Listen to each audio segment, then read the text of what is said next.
E aí, Wesley? Wesley, rápido no gatilho.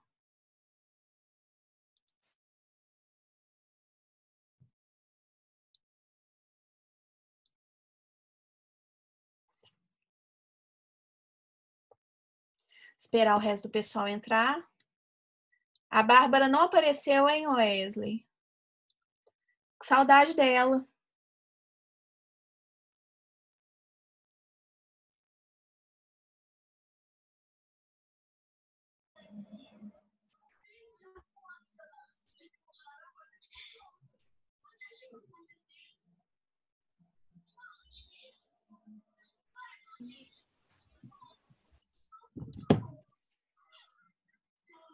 Tainara já entrou. Jaqueline, Gabriel, Ana Clara, o Sérgio.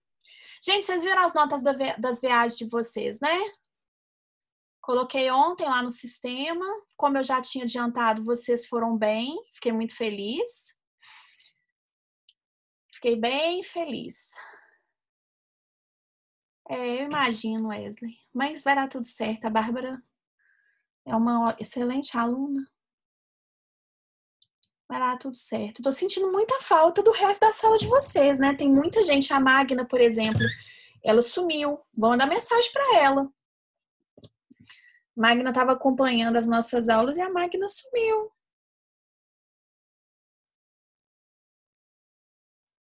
Vou mandar mensagem para ela. Ela sumiu das nossas aulas.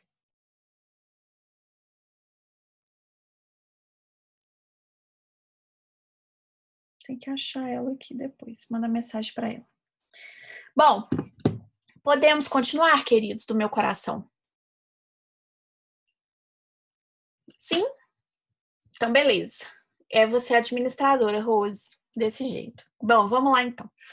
Então, gente, essa questão da obrigação de não fazer ser permanente ou contínua e instantânea, ela é determinante para poder saber qual que vai ser o próximo passo, tá? Por quê? Porque quando eu estou diante de uma obrigação instantânea, não é possível um terceiro desfazer. Então, vamos supor que vocês estejam diante de uma questão como essa numa prova. Essa foi a questão, inclusive, que eu coloquei para vocês lá na minha aula escrita, né, na parte da prática. Eu dei esse exemplo especificamente. Se vocês não conseguem identificar se a obrigação de não fazer ela é permanente ou contínua, ou se ela é uma obrigação instantânea, vocês acabam errando o próximo passo, tá? Por quê? Porque diante de uma obrigação instantânea, não tem jeito de contratar um terceiro para poder desfazer. Por quê? Porque ela sendo uma vez desrespeitada, não tem como voltar no tempo. Não tem como voltar atrás para poder tentar corrigir, tá? Diferente do que acontece na obrigação permanente ou contínua. Que se houver um desrespeito, é possível que eu contrate um terceiro para poder reparar aquele desrespeito, reparar aquilo, né, aquele ato que a pessoa ela tinha que se abster e não se absteve, né? Lembrem-se aí, gente, do caso do puxadinho, do caso da construção. Se a pessoa, ela, depois de um mês, ela continua a construção, é fácil de resolver. Contrata um terceiro para poder demolir. Contrata um terceiro para poder fechar a janela. É fácil de resolver, né? Na prática, gente, é claro que isso vai envolver outras questões, né, gente? Lógico, tá?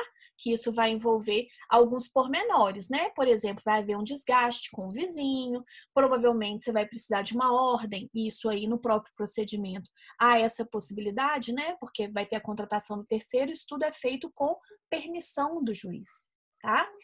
Então, assim, inclusive, né, nesse ponto é possível também que haja o desfazimento do ato por parte do próprio credor.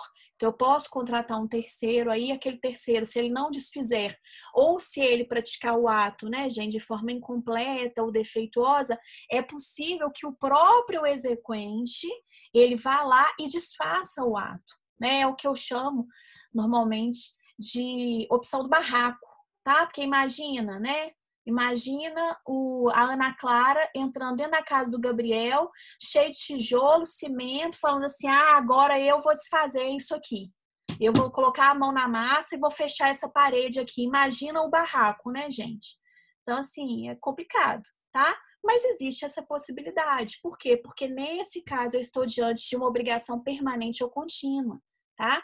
Em que a abstenção da prática do fato se dá ao longo do tempo e mais do que isso, porque no outro caso também se dá ao longo do tempo. Ela pode ser desfeita. Então, se desrespeitar, tem como voltar atrás e uma terceira pessoa ou o próprio exequente reparar aquilo ali. Agora, se for obrigação instantânea, gente, que uma vez violado não tem jeito de voltar no tempo, a gente não tem uma máquina do tempo para poder fazer com que o tempo volte atrás, né? Então, como não é possível isso, gente, não há outra alternativa senão a conversão em perdas e danos. Então, muito cuidado com isso, tá, gente? Isso aí é essencial para que vocês saibam o que vai acontecer depois no cumprimento de sentença. E vocês erram muito isso, né? Não só na minha prova, como em provas de concurso. Isso cai bastante. Então tem que tomar muito cuidado com isso, tá? Gente, alguma dúvida até agora? Vocês têm alguma dúvida até agora? É essencial vocês olharem lá no sistema, né? O que eu coloquei lá direitinho, os esquemas que eu coloquei, tá? Para vocês saberem como é que se dá a ordem, né, do procedimento, toda bonitinha. É essencial, nesse caso das obrigações de fazer, que vocês diferenciem a obrigação de fazer fungível e infungível, e na obrigação de não fazer é essencial que vocês diferenciem, gente, entre obrigação permanente ou contínua ou obrigação instantânea, tá? Isso aí é essencial.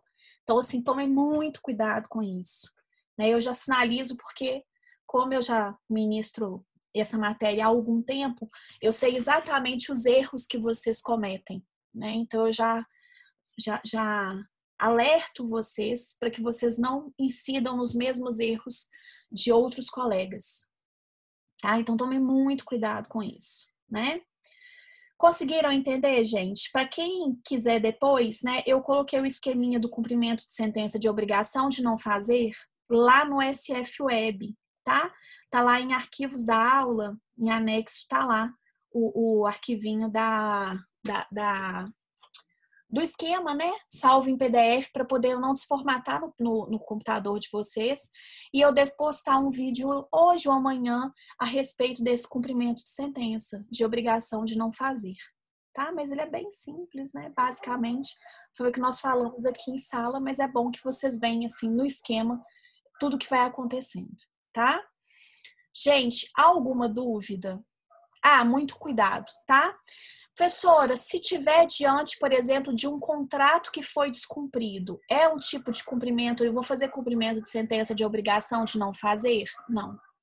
Por quê? Porque contrato é título executivo extrajudicial, tá? Então aqui a gente tem um título executivo judicial. Mais para frente a gente vai falar um pouquinho a respeito dos títulos executivos extrajudiciais, né? Já na última semana agora do mês de abril a gente já começa essa matéria.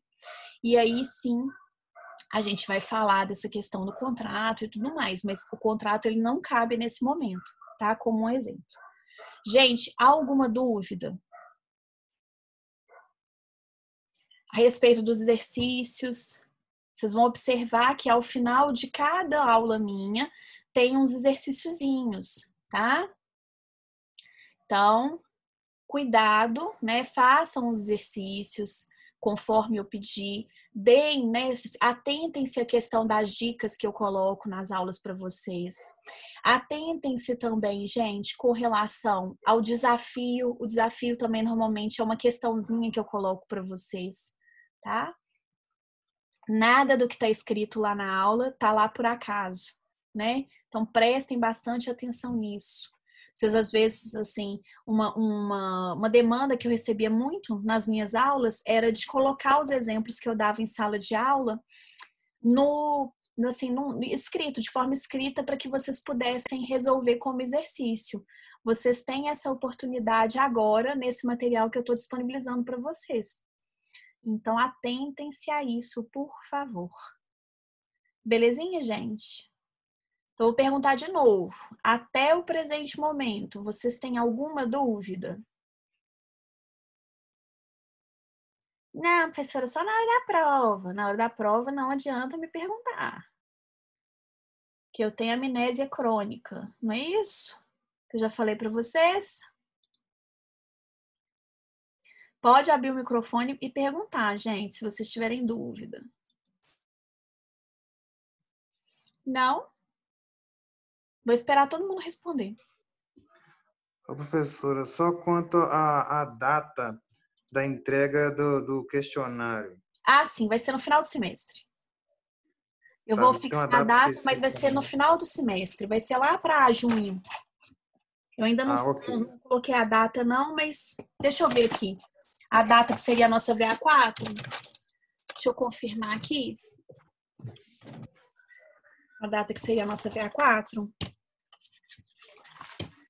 E eu já falo para vocês. 1/6? Eu tinha colocado para vocês 4/6, né? A nossa VA4. Tinha colocado a VA2 dia 14/4, mas aí eu vou passar ela para o dia 28. A VA3 eu também vou postergar ela um pouquinho, tá? A avaliação inicial, como eu já havia falado para vocês, muito provavelmente vai sofrer uma alteração, né? Então, assim, eu estou esperando um posicionamento, que a gente está discutindo isso com a direção e com a coordenação. Assim que isso for sedimentado, eu passo para vocês, porque isso vai ser geral, né? Não vai ser só na minha matéria, isso vai ser geral, mas muito provavelmente vai haver uma alteração em relação às provas iniciais, tá? E aí eu vou postergar um pouquinho a nossa VA3, um pouquinho mais adiante, né? Porque a VA4 eu tô colocando a data de a VA2, eu tô colocando a data de entrega dela dia 28/4. Então a VA3 ela vai entrar aí mais ou menos em meados de maio e a nossa VA4 tá marcada para o dia 4/6, inicialmente. Né, eu vou ver qual que é o prazo que eu tenho limite para poder aplicar essa VA4 e eu falo com vocês. Mas por hora vamos estabelecer o prazo de 4/6, tá? Para que vocês possam fazer já o estudo dirigido, né? Mas pode até ser, conforme for, que eu postergue um pouquinho mais esse prazo, tá? Mas a princípio vamos trabalhar com o prazo do dia 4/6 mesmo. Ok? Que é bom que, né, Ok. se vocês têm um prazo menor, é bom que vocês trabalham com esse prazo. Se postergar para vocês, fica melhor. Mas vamos trabalhar com o prazo do dia 4/6 para entrega da VA4, que é o estudo dirigido. Ele está disponível lá no TOTUS, tá, gente? Está lá como estudo dirigido, né? Mas eu vou colocá-lo também no SF Web. Mas até que eu coloque no SF Web, caso vocês já queiram começar a VA4, recomendo que vocês façam isso, né? Como falei para vocês, não precisa de ser à mão, pode ser digitado, né? E é isso, queridos do meu coração. Mais alguma dúvida? Posso ajudá-los em algo mais? Roberto, eu tenho Pois uma não. pergunta. Oi? Eu tenho uma pergunta. Tá Pois me não, pode ouvindo? falar. Quando você fala dessa obrigação de não fazer, Uhum. e eu fiquei pensando aqui um pouco, por exemplo, no caso, eu sei que é penal, né? Mas Uhum. é aí que me surgiu a confusão, a dúvida. Porque na Maria da Penha, por exemplo, você tem aquela obrigação de não chegar perto, né, da mulher. Sim, sim, sim. E nessa obrigação instantânea aqui, por exemplo, de divulgar fotos, Uhum. eu fiquei pensando, como é que quando é que isso se confunde com o penal? Assim, porque divulgar segredo pode ser uma calúnia. Sim, sim.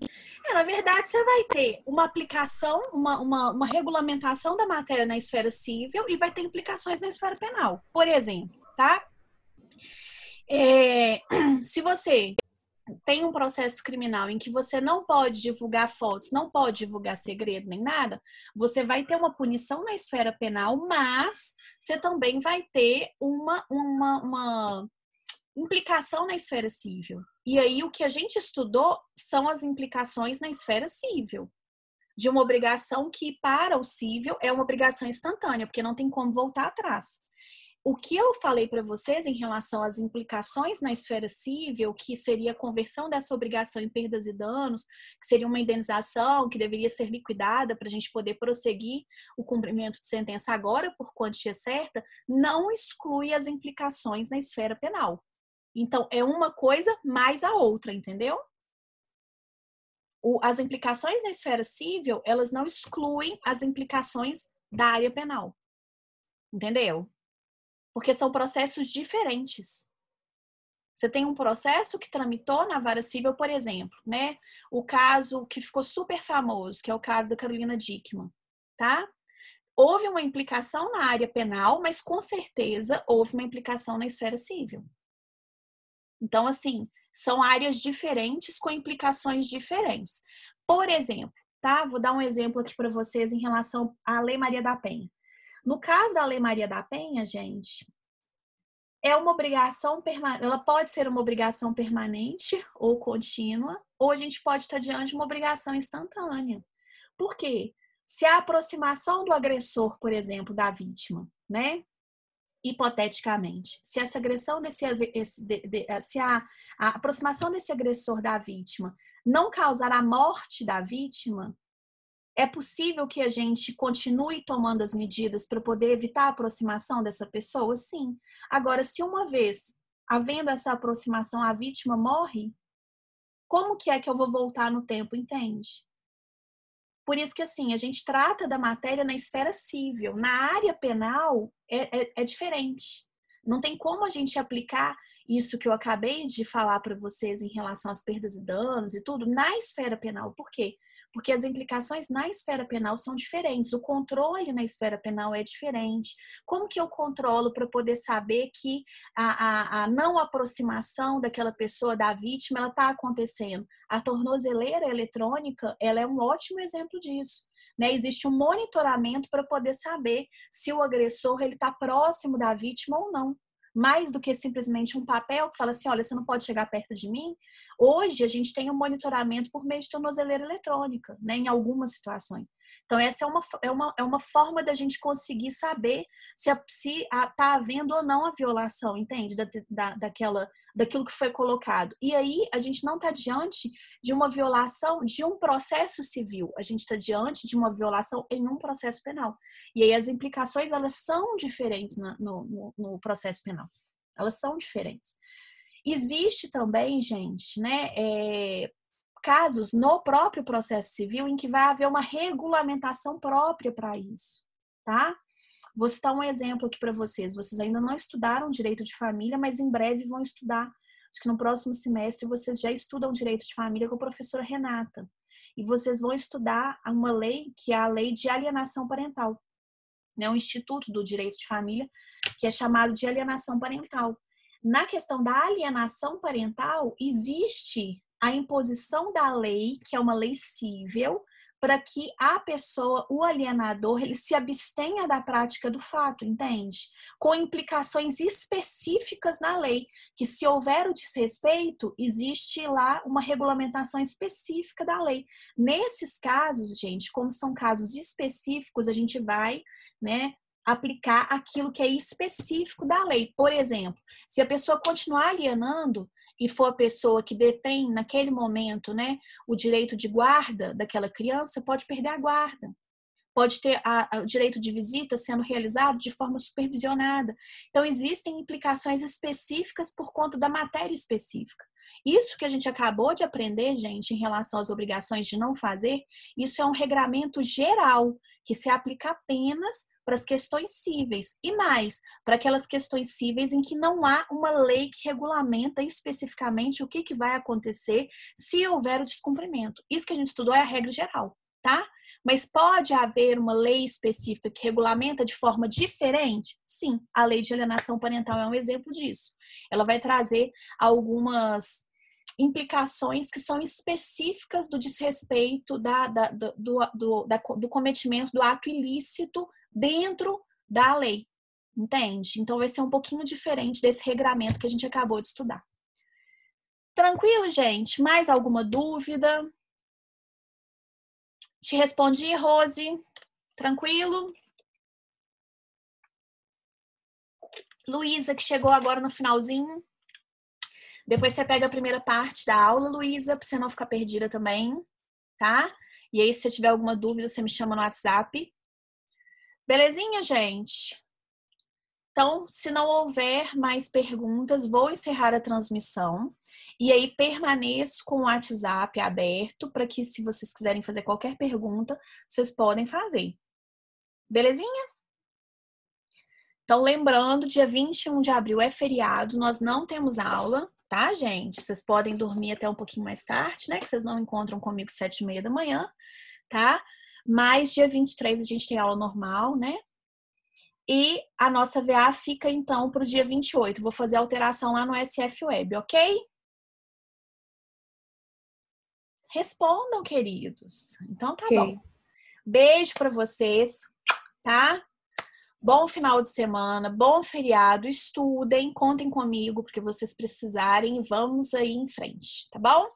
Então, beijo para vocês, gente. Beijo, beijo, beijo.